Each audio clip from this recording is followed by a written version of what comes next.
నమస్తే, welcome to మనం TV. నేను వలి. సంక్రాంతి పండగకి తెలుగుదేశం పార్టీ మొదటి జాబితా రిలీజ్ చేసే ఆలోచన చేస్తుందంటే అవుననే సమాధానం వస్తుంది. సంక్రాంతి పండుగ రోజు తెలుగుదేశం పార్టీ తన మొదటి జాబితాను రిలీజ్ చేయబోతున్నట్టుగా తెలుస్తోంది. మొత్తం 18 మందితో ఈ జాబితా ఉండే అవకాశం ఉన్నట్టుగా కనిపిస్తోంది. ఇప్పటికే వైసీపీ అధినేత ముఖ్యమంత్రి వైఎస్ జగన్ విడతల వారీగా మొదటి జాబితా, రెండో జాబితా అంటూ కొన్ని లిస్టులు బయటపెడుతున్నారు. ముఖ్యంగా నియోజకవర్గాలకు సంబంధించిన ఇన్ఛార్జీలు ప్రకటిస్తున్నారు. కొంతమందికి టికెట్ రాదని చెప్తున్నారు, కొంతమందిని ఏమో షఫలింగ్ చేస్తున్నారు ఒక నియోజకవర్గం నుంచి ఇంకో నియోజకవర్గానికి. సో ఈ నేపథ్యంలో వైసీపీలో అసంతృప్తులు తమ అసంతృప్తిని బాహాటంగానే వ్యక్తం చేస్తున్నారు. ముఖ్యమంత్రి వైఎస్ జగన్కు పార్టీకి వ్యతిరేకంగా మాట్లాడుతున్న పరిస్థితి కనిపిస్తుంది. వేరొక పార్టీలో కూడా జాయిన్ అవుతున్నటువంటి సిచ్యువేషన్ మనకు కనిపిస్తుంది. మరికొన్ని విడతల్లో మరికొన్ని జాబితాలు కూడా వైసీపీ రిలీజ్ చేస్తున్నటువంటి పరిస్థితి కనిపిస్తోంది. ఈ నేపథ్యంలో మొదటి జాబితా మనం కూడా రిలీజ్ చేద్దాము. ఎందుకంటే ఎలక్షన్స్కి ఇంకా ఎంతో సమయం లేదు, 2 నెలల్లోనే ఎలక్షన్స్ ఉన్నాయి. ఇక ఫిబ్రవరిలోనే నోటిఫికేషన్ వచ్చే అవకాశం ఉందని కూడా సమాచారం వస్తున్న నేపథ్యంలో మనం కూడా తొందరపడాలి. ఎక్కడైతే ఎలాంటి ఇబ్బంది లేకుండా వివాదం లేనటువంటి నియోజకవర్గాలు ఏవైతే ఉన్నాయో అక్కడ మొదటి జాబితాను రిలీజ్ చేసేద్దాము. పండగ సందర్భంగా ఒక సెంటిమెంట్ కూడా, సంక్రాంతి అంటే ఆంధ్రప్రదేశ్కు సంబంధించి ఆంధ్రప్రదేశ్ ప్రజానీకం పెద్ద పండగగా చూస్తారు. ఈ శుభ సందర్భంగా, ఈ పండగ సందర్భంగా మొదటి జాబితాను రిలీజ్ చేద్దామని భావిస్తున్నట్టుగా తెలుస్తోంది. తెలుగుదేశం పార్టీ అధ్యక్షులు మాజీ ముఖ్యమంత్రి నారా చంద్రబాబు నాయుడు గారు 18 మందితో ఈ లిస్టును రిలీజ్ చేసినట్టుగా తెలుస్తోంది. మనకు వచ్చినటువంటి ఇన్ఫర్మేషన్ ప్రకారం ఆ 18 మంది నియోజకవర్గాలు ఏంటి, ఆ 18 మందికి సంబంధించినటువంటి ఆ నియోజకవర్గాల్లో ఎవరు పోటీ చేస్తున్నారు, కొంత వివరాలు మీకు అందించే ప్రయత్నం చేస్తున్నాం. అత్యంత విశ్వసనీయ సమాచారం ప్రకారం మాకు వచ్చినటువంటి డీటెయిల్స్ను మీ ముందుంచే ప్రయత్నం చేస్తున్నాను. 18 మంది. గోరంట్ల బుచ్చి చౌదరి సీనియర్ నాయకులు, తెలుగుదేశం పార్టీకి సంబంధించి రాజమండ్రి రూరల్ నుంచి ఆయన పోటీ చేయబోతున్నట్టుగా తెలుస్తోంది. మరోవైపు నిమ్మకాయల చినరాజప్ప మాజీ మంత్రివర్యులు పెద్దాపురం స్థానం నుంచి ఆయన పోటీ చేస్తున్నట్టుగా తెలుస్తోంది. ఈ 18 మందిలో కన్ఫర్మ్ అయిపోయినాయి, ఇక రిలీజ్ చేయడమే తరువాయి అన్నట్టుగా పరిస్థితుంది. ఈ నేపథ్యంలో ఆ నియోజకవర్గాలు పేర్లతో రిలీజ్ చేయబోతున్నట్టుగా మనకి సమాచారం వస్తుంది. ఇక ఆదిరెడ్డి భవాని గారు రాజమండ్రి అర్బన్ నుంచి పోటీ చేస్తున్నట్టుగా తెలుస్తోంది. ఇక గుమ్మడి సంధ్యారాణి సాలూరు ఎస్టీ నియోజకవర్గం, గుమ్మడి సంధ్యారాణి గారి పేరు కన్ఫర్మ్ అయిపోయింది. వారి పేరును కూడా మొదటి జాబితాలో రిలీజ్ చేసే ఆలోచనలో మాజీ ముఖ్యమంత్రి నారా చంద్రబాబు నాయుడు ఉన్నట్టుగా తెలుస్తోంది. ఇక కోటమిరెడ్డి శ్రీధర్ రెడ్డి గారు నెల్లూరు రూరల్ నియోజకవర్గం నుంచి ఆయన తెలుగుదేశం పార్టీ టికెట్ మీద పోటీ చేసే అవకాశం కనిపిస్తుంది. ఈ జాబితాలో ఆయన పేరు కూడా ఉంది. కోటమిరెడ్డి శ్రీధర్ రెడ్డి గారు వైసీపీ నుంచి చాలా అసంతృప్తితో, ఆవేదనతో బయటకు వచ్చిన విషయం తెలిసిందే. తెలుగుదేశం పార్టీలో జాయిన్ అయ్యారు. ఆ టికెట్ మీద ఆయన పోటీ చేసే అవకాశం ఉంది. ఇక కేఎస్ జవహర్ గారు మాజీ మంత్రి, కొవ్వూరు నియోజకవర్గం ఎస్సీ నియోజకవర్గం, ఇక్కడి నుంచి ఈ జాబితాలో ఆయన పేరు కూడా ఉండే అవకాశం కనిపిస్తోంది.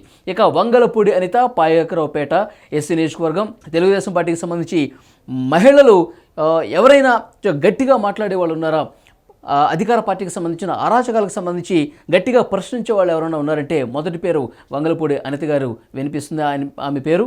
సో వారి పేరు కూడా ఈ జాబితాలో ఉండే అవకాశం కనిపిస్తోంది. ఇక స్వామి కొండేపి నియోజకవర్గం నుంచి స్వామి గారు పోటీ చేస్తారు తెలుగుదేశం పార్టీ టికెట్ మీద.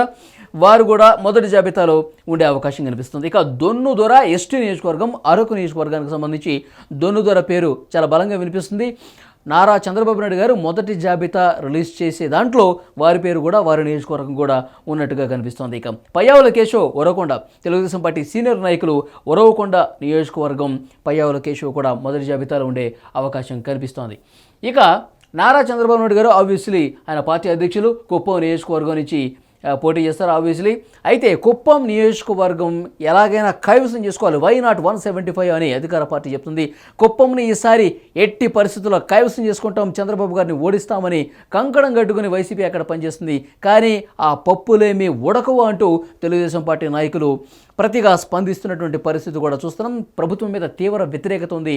175 కాదు కదా, 75 కాదు కదా, 5 స్థానాలు వస్తే 5 స్థానాలు వస్తే గొప్ప అంటూ తెలుగుదేశం పార్టీ నాయకులు అంతే ధీటుగా విమర్శిస్తున్నారు. కుప్పం ఎట్టి పరిస్థితుల్లో చంద్రబాబు గారు అత్యధిక మెజార్టీతో గెలిచి తీరుతారు, మీ ప్రభుత్వం మీద అంత వ్యతిరేకత ఉందంటూ తెలుగుదేశం పార్టీ నాయకులు ఆరోపిస్తున్నటువంటి, విమర్శిస్తున్నటువంటి పరిస్థితి మనం చూస్తున్నాము. చంద్రబాబు గారు కుప్పం నియోజకవర్గం నుంచి. ఇక భీమిలి నియోజకవర్గం గంటా శ్రీనివాసరావు గారు ఈ లిస్టులో మొదటి లిస్టులో వారి పేరు కూడా ఉండబోతున్నట్టుగా తెలుస్తోంది. ఇక పాలకొల్లు నుంచి నిమ్మల రామానాయుడు గారు అసెంబ్లీలో ఎంత వాగ్పటిమతో వాగ్యుద్ధం చేస్తారో అధికార పార్టీ మీద మనం చూస్తున్నాము. నిమ్మల రామానాయుడు గారు ఆయన చాలా ధీటుగా ప్రతిస్పందిస్తారు. అధికార పార్టీని ఇరుకుపెట్టిన విధంగా ఆయన మాట్లాడతారు. అసెంబ్లీలో వారు ఏ విధంగా మాట్లాడతారు, ప్రత్యర్థుల మీద ఎలా ముందుకెళ్తారో మనకు తెలుసు. పాలకొల్లు నియోజకవర్గం నుంచి నిమ్మల రామానాయుడు గారు వారి పేరు కూడా వినిపిస్తోంది. ఇక ఆముదాల వలస నియోజకవర్గం నుంచి కూన రవికుమార్ గారి పేరు కూడా మొదటి జాబితాలో ఉండే అవకాశం కనిపిస్తోంది. ఇక మచిలీపట్నం నియోజకవర్గం నుంచి కొల్లు రవీంద్ర గారి పేరుంది. కొల్లు రవీంద్ర గారు మొన్ననే అధికార పార్టీ ఒక కేసు కూడా పెట్టింది. ఆ కేసుకు సంబంధించి ప్రస్తుతం నడుస్తూ ఉంది. కొల్లు రవీంద్ర గారు 18 స్థానాల్లో టీడీపీ మొదటి జాబితా ఏదైతే ఉందో ఆ జాబితాలో వారి పేరు కూడా ఉంది. ఇక నర్సీపట్నం నియోజకవర్గం అయ్యన్న పాత్రుడు ముఖ్యమంత్రి వైఎస్ జగన్ మీద అధికార పార్టీ మీద వాగ్బాణాలు ఎలా సంధిస్తారో మనం చూసాం. కొన్ని వివాదాస్పదమైనటువంటి వ్యాఖ్యలు చేశారు ముఖ్యమంత్రిని ఉద్దేశించి కూడా. ఆయన మీద కేసులు కూడా పెట్టారు. అర్ధరాత్రి పోలీసులు ఇంటిని చుట్టుముట్టి అక్కడ గలాటా సృష్టించిన పరిస్థితి కూడా మనం చూసాం. అంతా అధికార పార్టీతో వాగ్యుద్ధం వారు చేస్తూ ఉంటారు. అంత పోరాట పైన కనబరుస్తూ ఉంటారు, మనకు తెలిసిన విషయమే. ఇక విజయనగరం నుంచి అశోక్ గజపతిరాజు తెలుగుదేశం పార్టీ సీనియర్ నాయకులు, మాజీ కేంద్ర మంత్రి కూడా అయిన అశోక్ గజపతిరాజు గారు వారు కూడా మొదటి జాబితాలో ఆయన పేరు కూడా ఉండే అవకాశం కనిపిస్తోంది. ఇక రేపల్లె అనగాని సత్యప్రసాద్, బాపట్ల జిల్లా రేపల్లె నియోజకవర్గం నుంచి అనగాని సత్యప్రసాద్ పేరు కూడా వినిపిస్తోంది మొదటి జాబితాలో.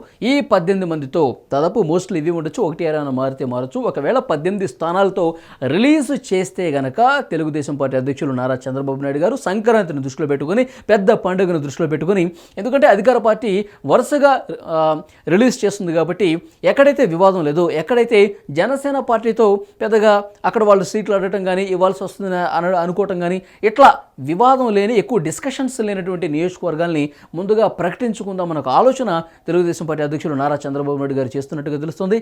ఈ సంక్రాంతికి శుభదినాన రిలీజ్ చేస్తే బాగుంటుందన్న ఒక ఆలోచన చేస్తుంది. తెలుగుదేశం పార్టీ కార్యాలయం నుంచి వస్తున్నటువంటి ఇన్ఫర్మేషన్ మీకు అందించే ప్రయత్నం చేస్తున్నాను.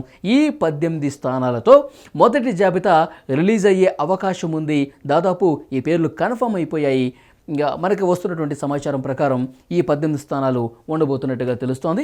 చూద్దాం ఇంకా ఎలాంటి పరిస్థితి ఉంటుంది. ఈ 18 లేకపోతే మరికొన్ని స్థానాలతో పెంచి మరిన్ని ఎక్కువ స్థానాలు రిలీజ్ చేసే అవకాశం ఉందా తెలుస్తోంది. దాంతోపాటు వైఎస్ షర్మిల గారు మాజీ ముఖ్యమంత్రి చంద్రబాబు గారిని కలిసిన తర్వాత పెళ్లికి రావాలని చెప్పి ఆహ్వానించారు. తన కుమారుడి వివాహ పత్రికను కూడా అందజేశారు. ఈ సందర్భంగా పొలిటికల్గా కూడా కొంత చర్చ జరిగినట్టుగా తెలుస్తోంది. వైఎస్ షర్మిల గారు కడప ఎంపీ స్థానానికి కాంగ్రెస్ పార్టీ తరఫున తాను పోటీ చేస్తే పరోక్షంగా మద్దతు అందించాలని అడిగినట్టుగా ఇన్ఫర్మేషన్ అయితే వస్తుంది. బయటకు వచ్చి రాజకీయాలు ఏం మాట్లాడలేదు అని చెప్పినప్పటికీ కూడా ఈ డిస్కషన్ జరిగినట్టుగా తెలుస్తుంది. ఈ రాత్రికి పవన్ కళ్యాణ్ గారు చంద్రబాబు నాయుడు గారితో డిన్నర్ భేటీ ఉంది. ఈ డిన్నర్ భేటీలో కూడా షర్మిల తీసుకొచ్చిన అభ్యర్థిని ఏదైతే ఉందో ఆ ప్రతిపాదనకు సంబంధించి డిస్కస్ చేయడంతో పాటు టీడీపీ జనసేన కూటమి బలంగా ఏ విధంగా ముందుకు పోవాలి, దాంతోపాటు అభ్యర్థుల లిస్టులకు సంబంధించి జనసేన అధినేత ఏ నియోజకవర్గాలు అడుగుతున్నారు, ఎన్ని అడుగుతున్నారు, అక్కడ ఏమైనా వివాదాలు ఉన్నాయా, అక్కడ తెలుగుదేశం పార్టీ నాయకులు కూడా ఏమన్నా కోరుతున్నారా ఆ నియోజకవర్గాలు. సో వీటి మీద డీప్ డిస్కషన్ ఈ నైట్ ఉండే అవకాశం ఉన్నట్టుగా సమాచారం వస్తుంది. సో చూడాలి నెక్స్ట్ ఈ 18 స్థానాలు ఉంటాయా, లేదంటే దీనికి మించి ఏమన్నా స్థానాలు రిలీజ్ చేసే అవకాశం ఉందా. దాంతోపాటు జనసేనకు సంబంధించి ఫస్ట్ లిస్టుకి సంబంధించి ఏమైనా డీటెయిల్స్ కూడా వస్తాయా, వీటన్నిటికి సంబంధించి అతి త్వరలోనే దీనికి సమాధానం వస్తుంది. చూద్దాం పండుగ రోజు ఈ 18 స్థానాలు రిలీజ్ చేస్తారా లేదనేది కూడా చూడాల్సిన అవసరం అయితే కనిపిస్తోంది. Thank you.